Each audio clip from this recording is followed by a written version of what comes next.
नमस्कार साथियों, तो आप सब लोगों का फिर से एक बार स्वागत है आपके अपने YouTube channel Rohit educational channel में। तो आज हम इस वीडियो में बात करेंगे अब हमारे शरीर का जो महत्वपूर्ण अंग है वो है जीवा यानी जीभ के बारे में बात करेंगे, जो कि हाई स्कूल की क्लास में 2026 में हो सकता है आ जाए, और इसलिए हम उसको समझेंगे और बहुत अच्छी तरीके से समझेंगे। नोट्स बना लीजिए आप लोग, कैसे ड्राइंग कर लीजिए इसको। हम समझते हैं कि जीवा काम क्या करती है, जीवा के पार्ट कितने होते हैं और यह कौन कौन से कार्य करती है, हमारे शरीर की सुरक्षा कैसे करती है, कीटाणुओं से रक्षा जीवा के पार्ट कौन से करते हैं। आइए हम समझते हैं। सबसे पहले यह जीवा का चित्र है। क्या है? जीवा का चित्र है। इसमें जो स्वाद नलिकाएं होती हैं, स्वाद को पहचानने वाले, वो 4 भाग होते हैं। आगे का भाग और पीछे का भाग, दाएं और बाएं।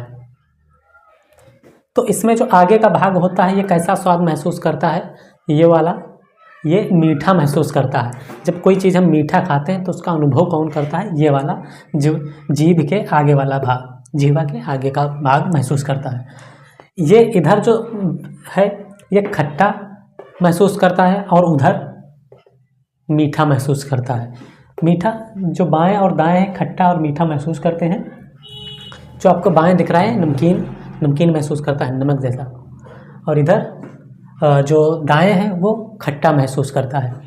और ये जो पीछे का भाग होता है, ये वाला जीभ है, जीभ के पीछे वाला भाग जो होता है वो कैसा महसूस करता है? वो कड़वा महसूस करता है। कौन सा भाग? ये वाला भाग। इसके बाद में ये दोनों दिख रहे हैं आपको, इसको हम जीवा टांसिल कहते हैं। जीवा टांसिल का काम क्या होता है? ये जो व्हाइट ब्लड सेल्स होते हैं, WBC व्हाइट ब्लड सेल्स, ये उनका निर्माण करता है। किसका निर्माण करता है? व्हाइट ब्लड सेल्स का निर्माण करता है, और जो बीमारियों से हमको बचाते हैं, हमको संक्रमण होने से बचाते हैं। और इसके बाद में ये जो आपको दिख रहा होगा, ये तालु टांसिल इसको कहते हैं। क्या कहते हैं इसको? तालु टांसिल। जो बैक्टीरिया होते हैं, जैसे हमने खाना खाया उसमें बहुत सारे बैक्टीरिया चले जाते हैं, कीटाणु चले जाते हैं, तो उनको रोकने का काम कौन करता है? तालु टांसिल करता है। और वही बैक्टीरिया को मारने का काम कौन करता है? जीवा टांसिल करता है, उनको मार देता है ये जीवा टांसिल। और उसके बाद में ये है घाटी ढापन। ये काम क्या करता है? ये जैसे हमने खाना खाया तो घाटी ढापन होते हैं, ये श्वास नली से जुड़े हुए होते हैं। जैसे हमने खाना खाया तो खाना जब हम खाते हैं तो खाना खाया तो कभी कभी खाना सांस नहीं ले पाते हैं। खाना खाते समय तो बहुत जल्दी पानी पीना पड़ता है हमको। तो पानी पीना पड़ता है, क्या कहते हैं, कभी कहीं कहते हैं कि उच्छू बैठ गया, कहीं कहते हैं बड़ा अजीब सा कहते हैं। तो जब हम खाना खाते हैं, अगर खाना का जरा सा टुकड़ा इसमें चला गया तो कभी कभी छींक भी आ जाती है।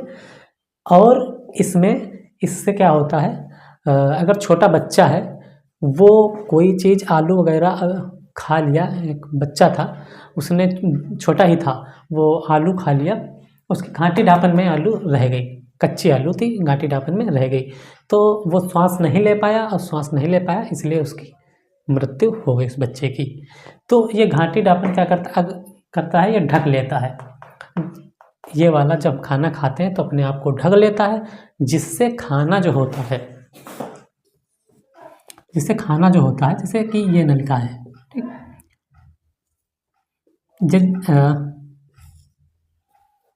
ये नलिका है। तो जहाँ पर घाटी ढापन होता है, खाना हमने खाया, जैसे खाना खाने के बाद में सीधा यहाँ आएगा। यहाँ पर नलिकाएं होती हैं, 2 नलिकाएं होती हैं। एक सांस लेने वाली नलिका होती है और एक होती है नलिका कौन सी? एक होती है खाना खाने वाली। ये श्वास नलिका इससे जुड़ी होती है, यहाँ अंदर, जिसको हम कौवा कहते हैं यहाँ पर। तो अगर इसके अंदर खाना चला गया तो फिर छींक आएगी और फिर नाक के द्वारा निकलता है। देखा है कभी नाक के द्वारा चावल वगैरह चले गए तो उसके द्वारा निकलता है। तो ये इसका काम क्या होता है? इसका काम श्वास नली को सुरक्षित करना होता है, ठीक है। तो इसलिए ये अपने आप को ढक लेता है। तो ये रही आप लोगों को विशेष जानकारी विज्ञान जीव विज्ञान से मानव शरीर के बारे में, जो मानव शरीर का अंग है, इस वीडियो के बाद में हम लेकर के आएंगे। हृदय की संरचना के बारे में बहुत ही विस्तार पूर्वक उसको हम समझेंगे। आप लोग चैनल को, अगर आप लोग चैनल को सब्सक्राइब, वीडियो को लाइक और शेयर कर लीजिए। शिक्षा से संबंधित जुड़ी बातें इस चैनल पर बताई जाती हैं। तो ये रही जीवा के बारे में महत्वपूर्ण चीज़ें, महत्वपूर्ण बातें, और इसके बाद हृदय के बारे में हम समझेंगे। आप लोगों का बहुत बहुत धन्यवाद।